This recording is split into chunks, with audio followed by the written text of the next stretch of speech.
If you're just joining, I'm getting ready to go live in a second here.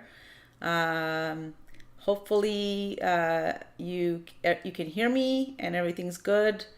But before we go live, a little explanation on our 1 hour delay here on our stream. So today's production didn't go as planned. Unfortunately, for some reason, our live stream did not go live.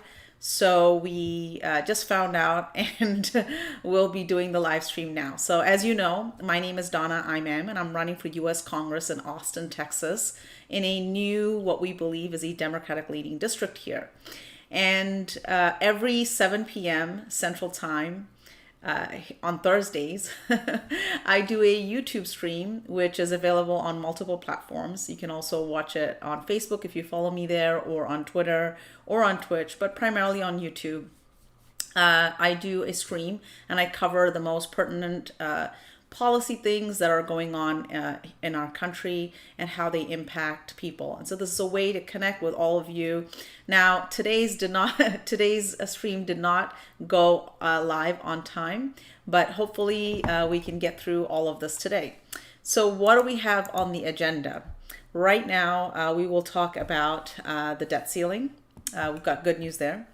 We will talk a little bit about what's going on with the reconciliation bill, because I know that is a game changer for so many working Americans, and you're trying to pay attention to whether it will pass or not. So we'll go over that.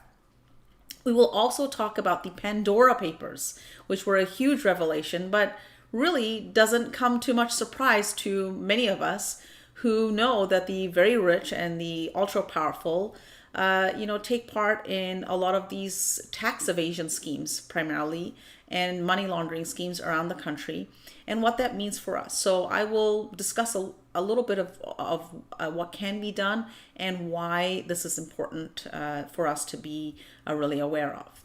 Then we'll talk about Texas. We have a lot of things going on. We're in our second special session right now. Redistricting is kind of front and center, but there are lots of other things going on. Unfortunately, not good things, but I want to make sure that you are aware of the bills that are in play right now, getting through the Senate and the House, etc., and how they impact you.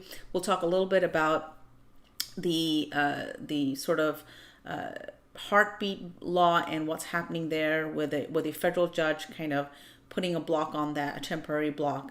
But of course, Texas AG filed a countersuit to that block. So with that, let's get going. So what is going on with the debt ceiling?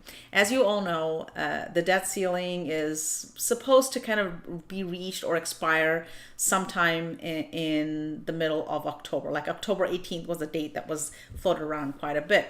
Now, there was a lot of back and forth, and the GOP essentially told Democrats, you should go pass this through reconciliation because we're not going to help you get there. And it was a way to punish the Democrats, punish them for the Build Back Better agenda.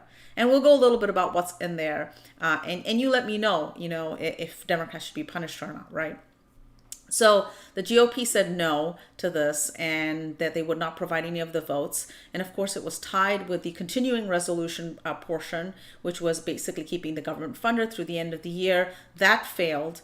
And there was a deal struck earlier this week about bringing together some sort of temporary measures. So instead of suspending the debt limit or increasing the debt limit in a significant way, in a bipartisan way, which is the way it's always been done, quote unquote, there was a deal struck to do a temporary relief through December 3rd of $480 billion.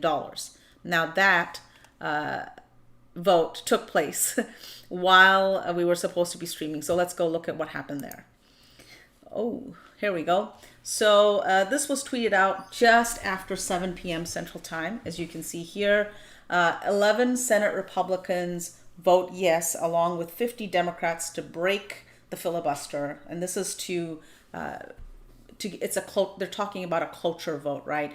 60 votes in order to be able to basically debate this debt ceiling. So that succeeded 61-38. Then we saw about 31 minutes past the hour, so this is Central Time, 50-48 debt ceiling passes the Senate. Now it goes to the House, which also has to pass it before sending it back to President Joe Biden's desk. So what's happened here? So the cloture vote took place and the actual vote took place. The actual vote does not require 60 vote. It just requires 50 vote or a 51 vote if there's 100 people voting. And it passed because there are 50 votes in the Senate, 50 Democrats. And prior to that, the cloture vote was basically aided by GOP members, 11 GOP members to pull it through. So that gets us to what's called this December 3rd date. So what happens on the December 3rd date? Government funding runs out, the debt ceiling runs out, and so we're back to square one. We are back at this position again, and it's the same song and dance all over again. It absolutely makes no sense why we run the government this way. It's completely inefficient, but it's really, the real reason behind it is to put people on a record that they are supporting these things for the United States, to put both GOP members and Democrats, on the record for what they're doing and what they're passing and doing this over and over again.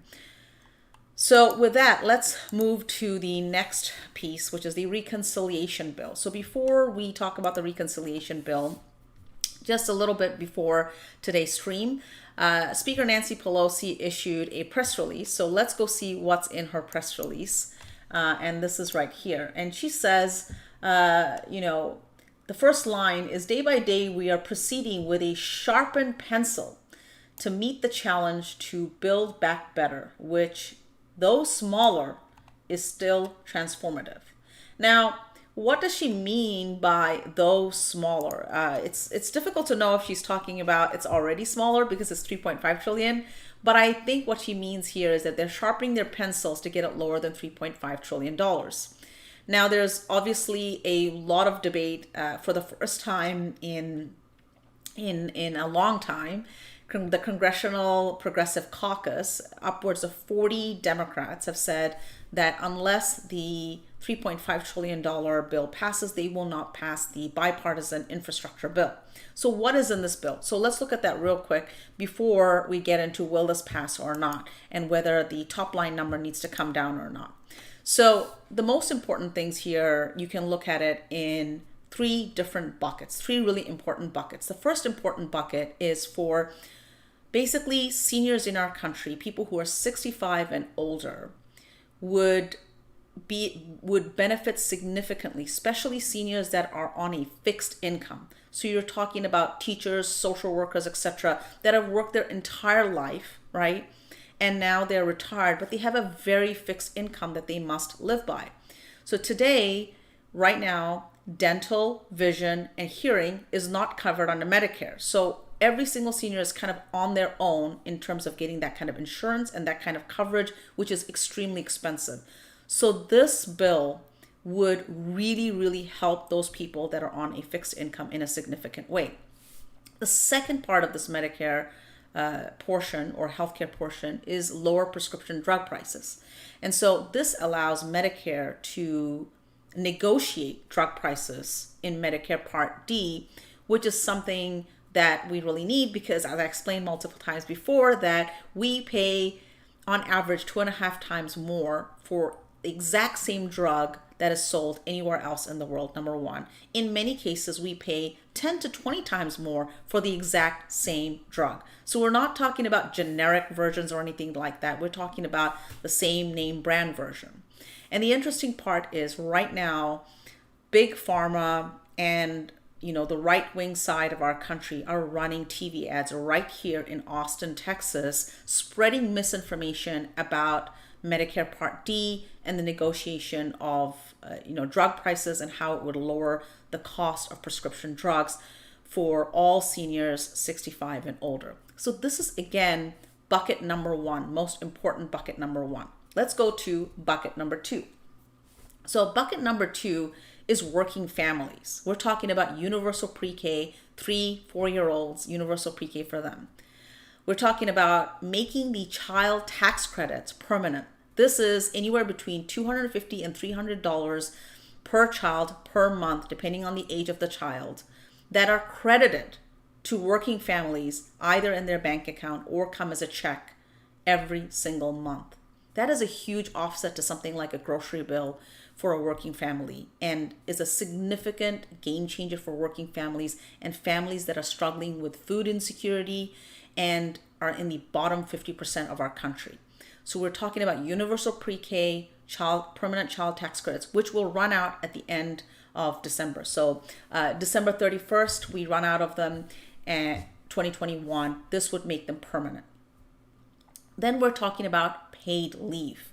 Paid medical leave is a luxury that really only a few of us, some of us that have the ability to work for major corporations offer. Most people who are working hourly jobs, even if they're working over 40 hours, even if they're working 2 to 3 jobs, do not get any kind of paid medical leave. For the first time, they would get that. Families would get paid leave. Then we're talking about tuition-free community college. Now, when we talk about community college, the minute we have the word college, there's a group of people in the United States that want to say college isn't for everyone.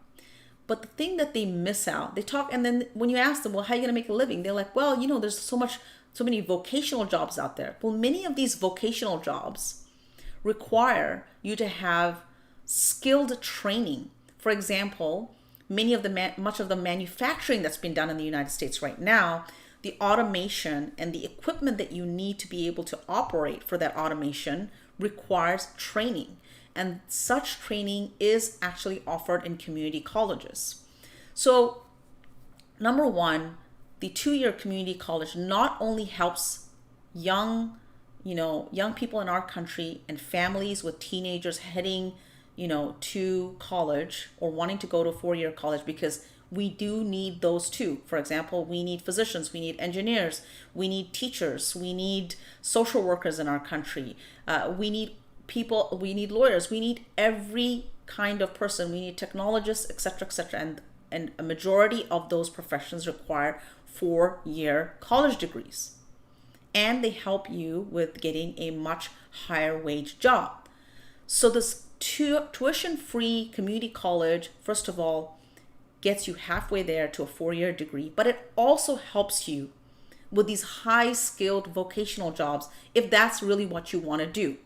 But a majority of the people telling you that college isn't for everyone tend to be people who had the ability to go to college, who have these high wage jobs, and somehow they've determined you don't need to go to college, even though they did, and they have these high wage jobs and live a really nice life.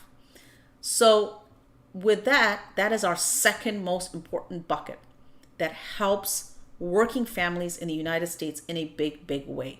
The third big bucket is climate mitigation.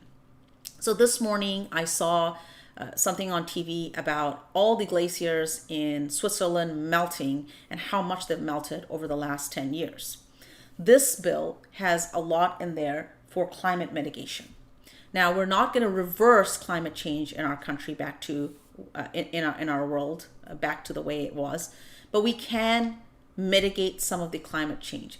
And this bill has provisions for it in there, which are much needed.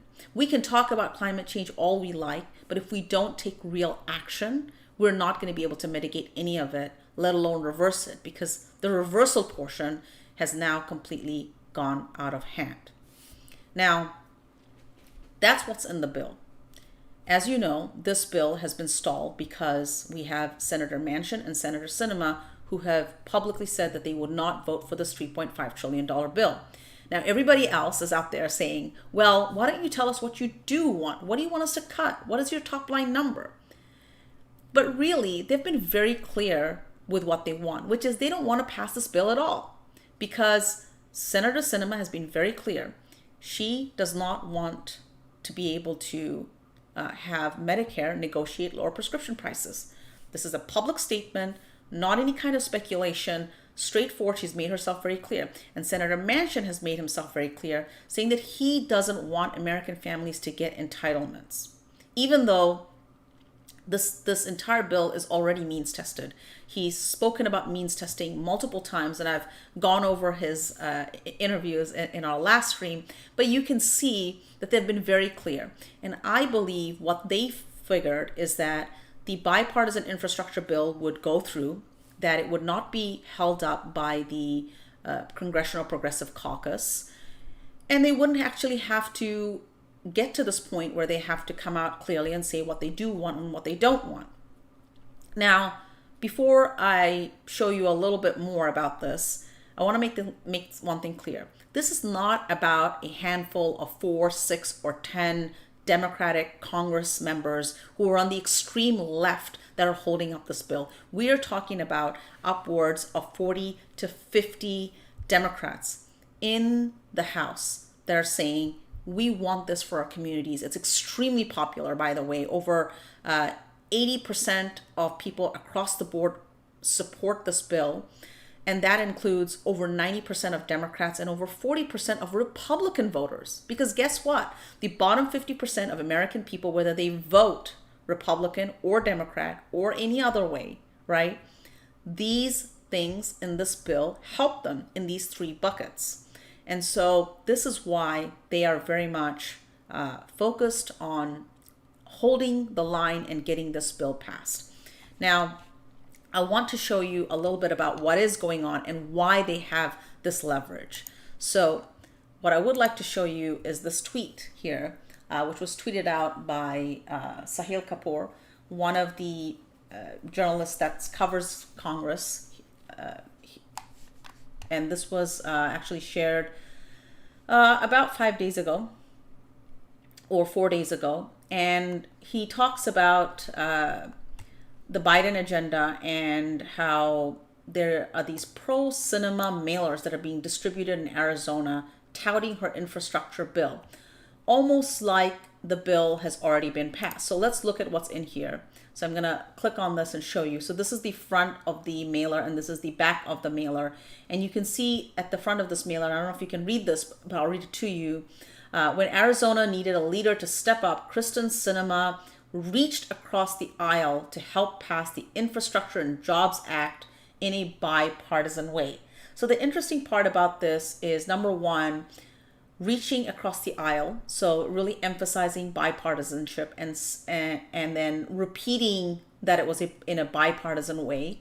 And number two, talking about passing the Infrastructure and Jobs Act bill as if it has already been passed. Remember, it has only passed in the Senate. It has not passed in the House. So they're already giving her a lot of credit. That's one of the mailers. The second mailer is this one. This is, again, the bottom part is the front of the mailer, and this is the back part of the mailer.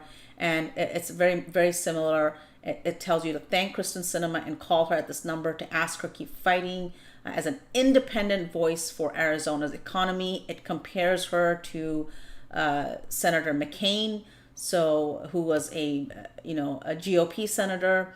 And the one thing that I want to point out is who is circulating these mailers. They're being circulated by a group called Center Forward, paid for by Center Forward. And if you go back to the other mailer, you'll see this is also paid for by Center Forward.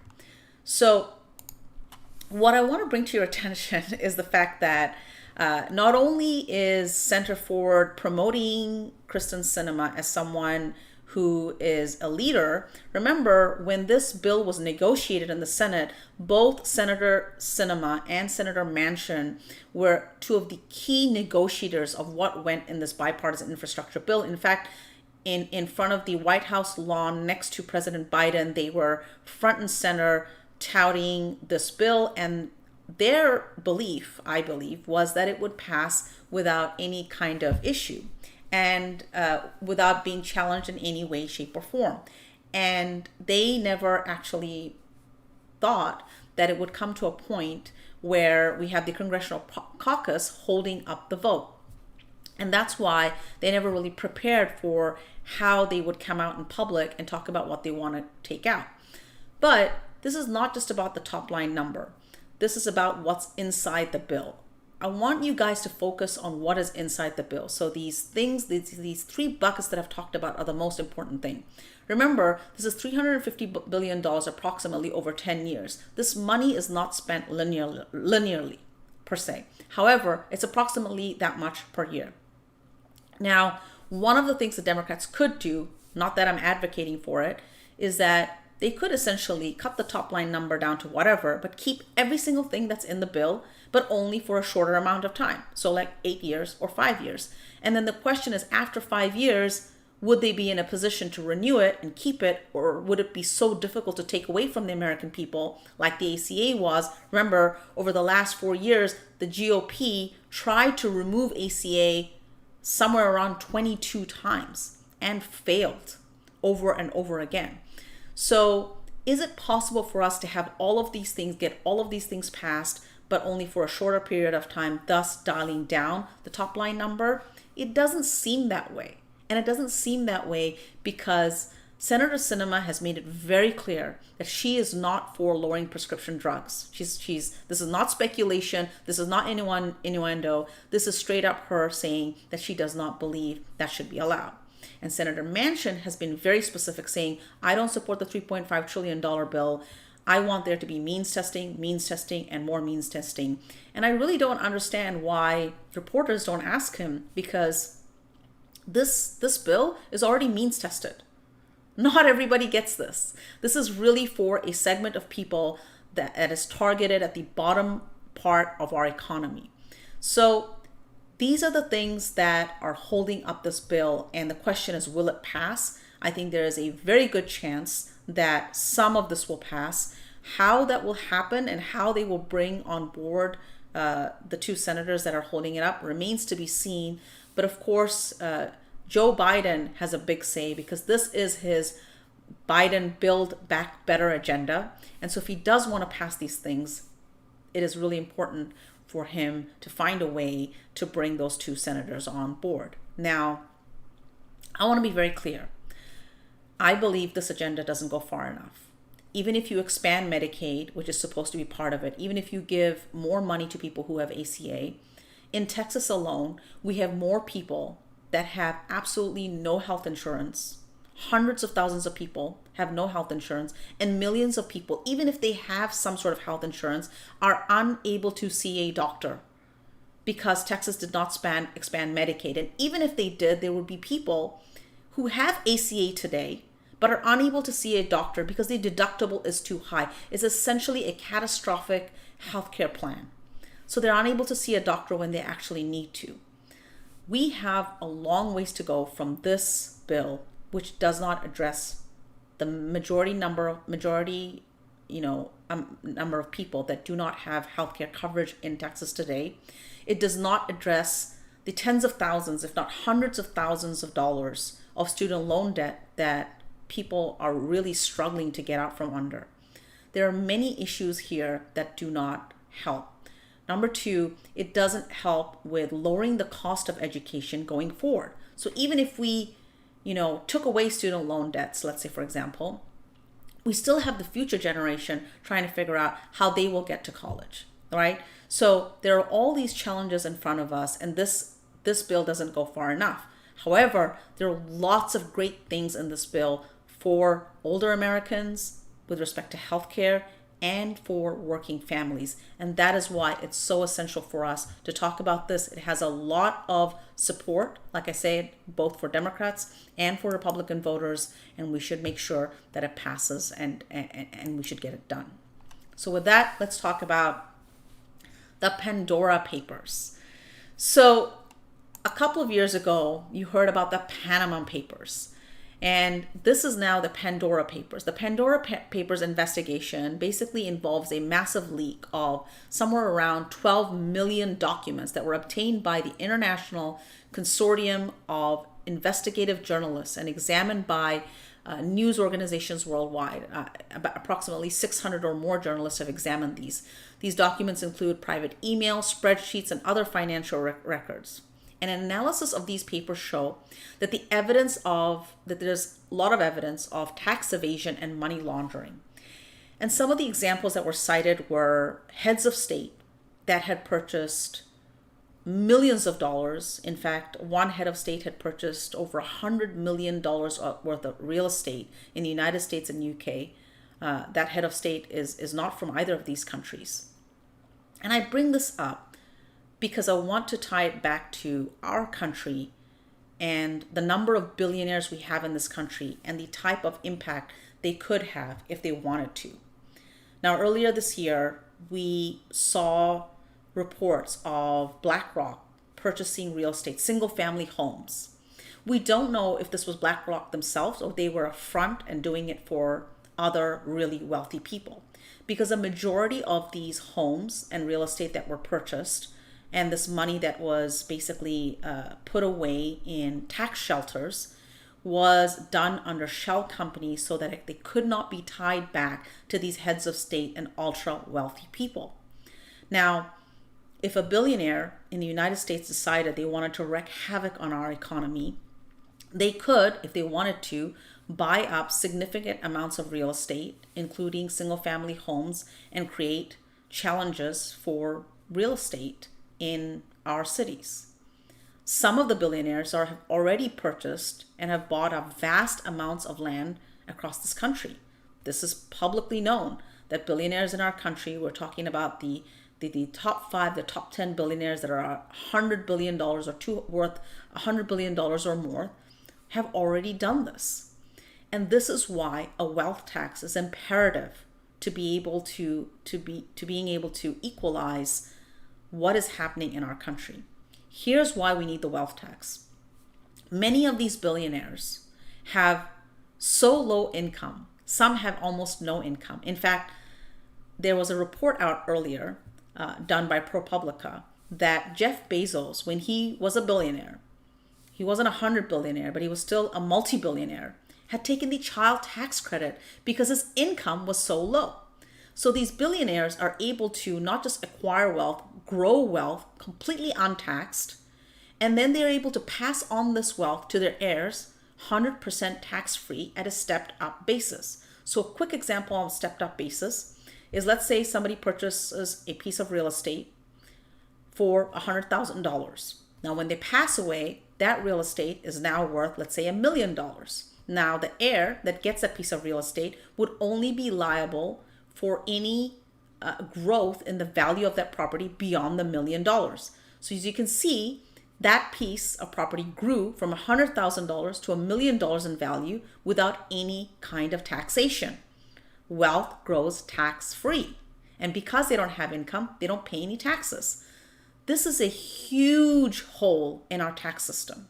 And this is creating enormous amount of inequality in our country, where the bottom 90% are really footing the bill for our government today, not the top 1% that have more wealth than the entire bottom 90% combined. And this is why this Pandora Papers investigation is really important. It was just lightly covered in mainstream media, kind of glossed over, even though obviously, NPR has covered it, as you can see here, and so has PBS. PBS News covered it. It was covered to an extent, but not to an extent where people really understand the tax implications and the burden that we carry as working Americans, because billionaires do not pay any taxes. They literally do not pay any income taxes. So with that, let's talk about Texas. So what is going on in Texas? Nothing good, unfortunately. We have redistricting, as you know. Texas grew significantly, so we're getting 2 new U.S. congressional seats. All of these maps, the first round of the drafts, have been presented right now to the legislator, and they're being debated. In many cases, over the past few weeks, we're having a lot of hearings where individuals from the community are coming and testifying about gerrymandering and how that impacts their community and how that splits up their community and their representation. So before I get into a couple of specifics, I want to reiterate a couple of things. One is Texas saw a lot of growth in population over the last 10 years. We just had census. And during this time, 95% of the population growth in Texas was Latino or Hispanic voters, Black voters, and Asian voters. 95% of the growth were among those types of Texans. Now, today, the Texas Senate approved the map for the Texas State Senate map. So this is 30, we have 31 Texas state senators, and that map not just moved through the committee, but it actually moved through the Senate and it passed. And regardless of all the gerrymandering, so for example, right now, we have an 18-13 split in the Texas State Senate, which means 18 of the senators are GOP members and 13 of them are Democratic members. This will change and will become 19-12 given what passed in the Senate earlier this week. Now you would think that this would pass on a party line vote because this diluted the vote of many Black Americans and Latino and Hispanic Americans, specifically in Tarrant County. It says dividing up Tarrant County's voters of color, right? However, this passed in the Senate 2011. 3 Democrats voted for it, and 1 Republican senator voted against it. So you can see here that just because there is gerrymandering, it doesn't mean that Democrats are standing against this map. Not that it would have mattered because they have all the votes to pass it and they've passed all the rules. The Texas GOP has an iron grip on our state, but it did pass. And now it will go to the House. It needs to pass the House before it becomes law, but that's with the Senate bill. The House committee also advanced the Texas State House bill, again, through a committee. So it will now go to the different chambers for review and amendments, etc. However, it'll need a full approval from the chamber before it can head to the Senate for consideration. But it passed to a House committee. So that's where that is now. There has not been an update on the U.S. congressional seats. As you all know, I reported earlier that the U.S. congressional seat has been, the maps have come out, but we don't know if this will be final. However, looking at the map, it looks like that out of the 2 new U.S. congressional districts, one of them, a new one, will be in Austin, and it looks to be Democratic leaning, and that is the seat that I had previously announced that I would run for if such a seat was available, and it looks like such a seat is right now in the draft at least available. So that's where redistricting is in Texas. Now, before I move on to talking about the other 2 topics, which is the voting penalties, shocking but not really, and what's happening with the heartbeat law, I want to reemphasize that the way we are gerrymandered right now in Texas, the only way really out of this iron grip hold of the GOP in the state is to flip statewide races. So we're talking about being able to flip Governor Abbott's race at the very top, or even Dan Patrick, the Texas Lieutenant Governor. Defeating him would give us a lot of control of the bills in the legislature, in Texas State Legislature, because the Lieutenant Governor has a lot of power over what happens in the Texas State Legislature. Okay, and of course we have the Texas indicted AG Ken Paxton's race. These 3 races can be flipped. Remember, statewide races, there's no gerrymandering, right? And the, if all the Democrats in Texas came out, it is possible. As we know, in 2018, former Representative Beto O'Rourke came very close to flipping the state against Ted Cruz. And if we can deliver every single Democratic vote possible, specifically from Austin, Texas, which is considered one of the most, Democratic-leaning cities in all of Texas, we can flip statewide races. And this is really one way, literally our only way to reverse the damage that the GOP has done. And it can be done if we really organize and get out the vote and let Democrats know how close 2018 was, and that if we can bring a good economic message to Texans, we can definitely get this done.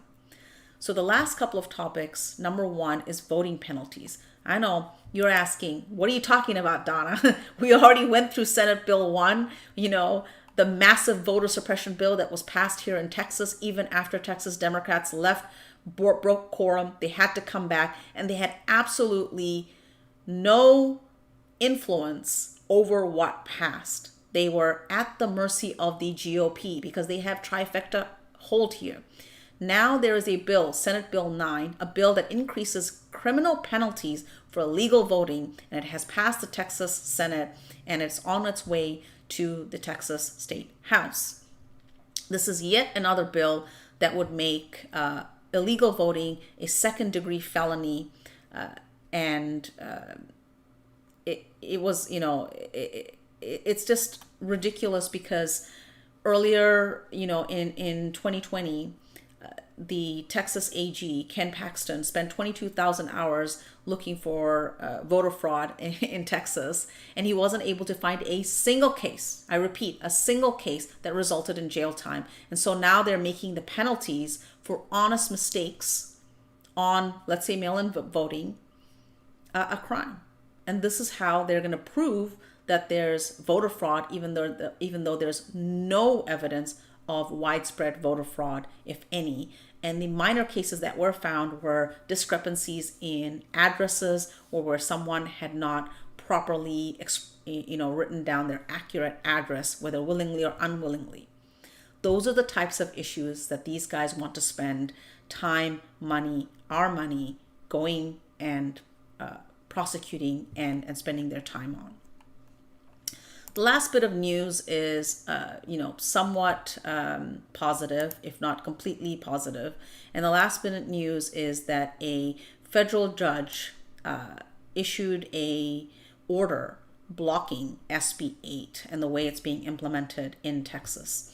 This is the bill that essentially puts a hold on reproductive health care for women, takes it away in Texas completely. So there has been a issue blocking that, but the Texas Attorney General immediately filed a notice of appeal, and this was filed in the Fifth Circuit Court, which is considered very conservative. In fact, all of Texas states are conservative by design, not just Texas, but across this country, wherever possible. The Federalist Society has installed conservative judges by design. They have first curated them, they have mentored them, they have indoctrinated them, and then they have placed them in all different layers of judgeship in our country, in all different layers of courts in our country, and specifically in Texas. So even though this order did block the Senate Bill 8 from being actually enacted in Texas, there's an appeal. So the fight goes on. It doesn't end there. And with that, that is what is all going in Texas. I want to reiterate that if you want to help us out in Texas, we are going door to door. We want to take this message of the Biden bipartisan infrastructure bill, but more importantly, the Build Back Better agenda. We want to take what's in this Build Back Better agenda, and we want to take it door to door to Texans to ensure that they come out and vote. And this is the way that we turn Texas blue. So with that, I want to thank you for tuning in, if you were able to tune in. And I want to apologize for our stream being an hour late today. Unfortunately, our stream did not go live when it was supposed to. And so that is the reason. But normally this stream happens 7 p.m. Central Time every Thursday. And I hope to see you back here again. Have a wonderful evening.